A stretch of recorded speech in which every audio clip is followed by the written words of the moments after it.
Wait, I just there's a chat. There's a cube in this. I never realized this is a cube at the in the center of it, and there's a cube, and there's a cube. Wait, what? Bro, nah. What? That can't be. That's what you get for not wearing your fucking glasses? Yeah, I guess. I guess it is. I wonder where my glasses are. Oh, they're here.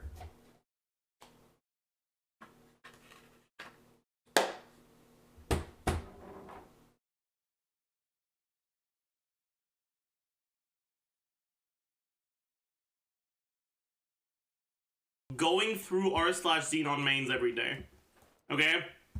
So please be active there. I think it would be really cool if you could like start the day by going through r/Xenonmains, and then like maybe every month or every week, I don't know like what timing exactly, we could do like contests for best character design and best character design gets an account review or something like that. Low-key funny how r/Xenonmains is more active than the actual Zajef subreddit. Yeah, it is. It is. Honestly, I don't mind. Like, at the end of the day, the reason why I made a subreddit in the first place is just because, like, subreddit reviews is such easy content that's also fun and, like, entertaining to watch. Right? Like, that's the reason I made the subreddit in the first place. But if we can get that from r/Xenonmains, then that's just as good as have like the Zajef subreddit. I don't really mind where it's from. And I feel like r/Xenonmains has enough of like a purpose in and of itself so that it'll be more fun to shitpost on it than it would be to shitpost on r/Zajef. You know? Are we supposed to make good characters or bad characters in Xenonmains? Whatever you feel like. For all intents and purposes, okay? You can think of Xenonmains as a mix between Genshin Impact leaks and Genshin Impact, where you can post any kind of shit post that you want. But it's just about fake characters. Right? So you can post a leak of a character that's fake. You can post a leaked artifact set that's fake. You can post about how you think that someone else's like fake character is too broken and is unfair or is too weak and needs a buff. You can post about how you're so fucking tired of everyone putting Xenon in National when his best team is so obviously just stir-fry. Right? Like, you can have fun with it. Just have fun with it. Describe Xenon the xenophobic physical appearance and backstory. He is a made-up Genshin Impact character.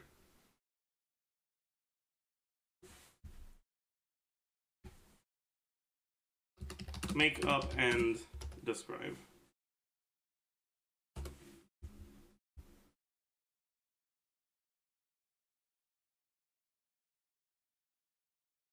Tall and lanky figure, standing at 6'7" with a narrow frame. He has deep-set eyes that are a piercing blue, and his hair is a shock of white that seems to stand on end at all times, as if charged with electricity. His skin is a pale gray, almost translucent, and his face is gaunt and angular, with sharp cheekbones and a pointed chin. Xenon's backstory is one of fear and isolation. Born in a remote village, he was always different from the other children, with a sensitivity to the elemental energies that surrounded him.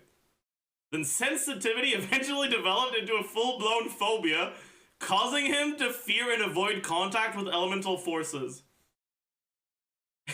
As he grew old... Are we trying to make him a good guy? Bro, okay, come on, man. As he grew older, Xenon became increasingly reclusive, hiding himself away from the world and avoiding contact with anyone who might bring the elements near him.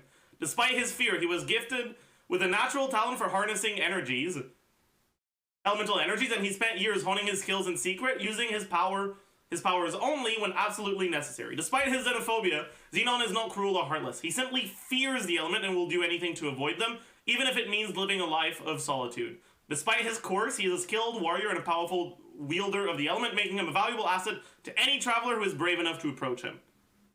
And as a reminder, he is a catalyst user.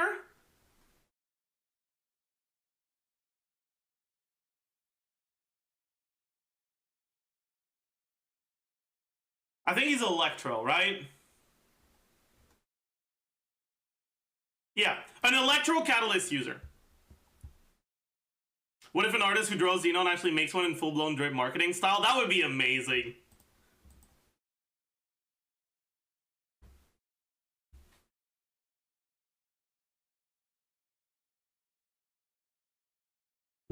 That would actually be amazing. Like, that would be so cool. What do you think about new mommy Pyro Dehya? Does he know? Does he know, chat? Does he know? I'm trying to find something positive to say. Do I have anything positive to say? She looks cool. Her animations look cool.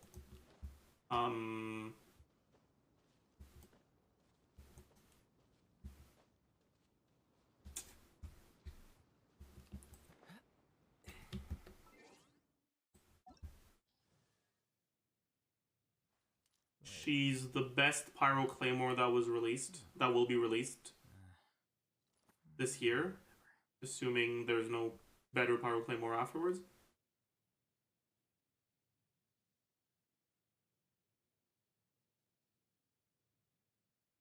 She is 2023's strongest Pyro Claymore so far.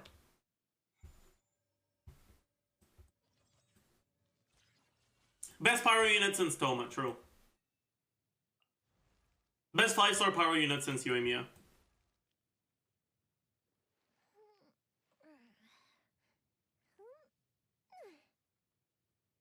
Strongest Pyro Claymore we've had in years.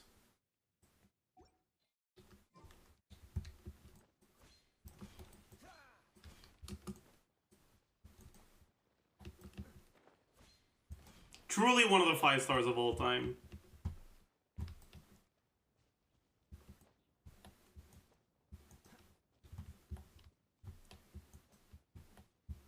Better than Alloy.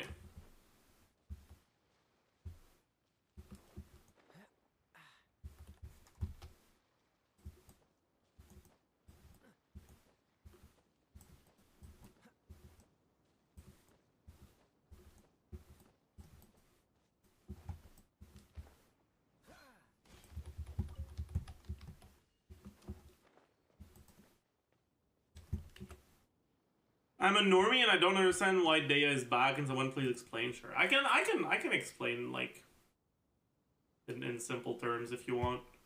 So her E is like pyro like coordinated attacks over time.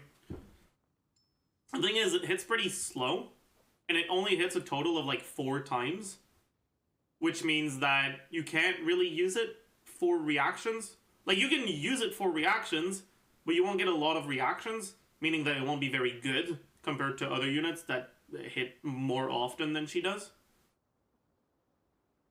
So that's, like, reaction off-fielder out the window. And then her burst is, like, Ito's burst, but shorter, basically, kinda. The thing is, her numbers are really bad on her burst. And so she's kind of just like, the DPS that she does while she's on field is pretty decent. The thing is, it doesn't last very long. Like, it's only 4 seconds. And 4 seconds of decent DPS is not good. If you're only going to last 4 seconds, you need your DPS to be very high, right? Especially considering that she has a 70 cost burst, but doesn't generate that much energy. And even more importantly, she kind of can't catch her own energy particles because she generates energy upon her coordinated attack triggering. But using your burst disables your coordinated attack for the duration of your burst. Which means that you won't get your own particles most of the time. Which means that overall, she's just not... She's going to be very, very energy hungry.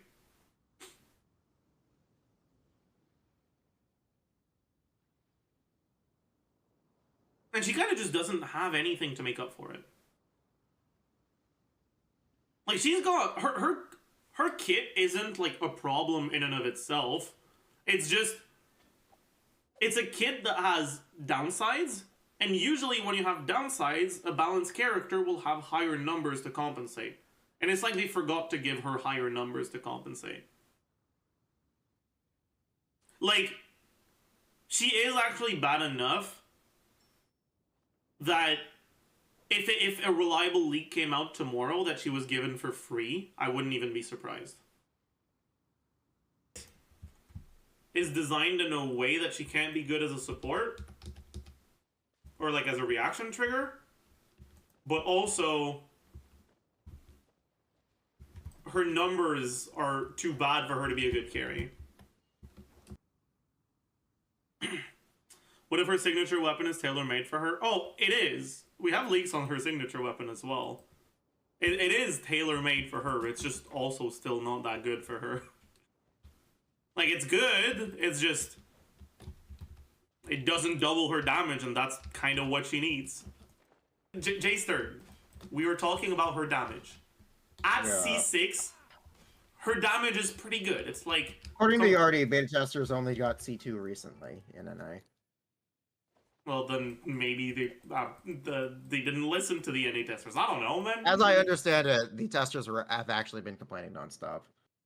One of the big complaints that I've heard is that she dies a lot, which is because of the problem with her bursting when she's low HP. Bro. Because she was being defensive. It's the cookie problem all over again.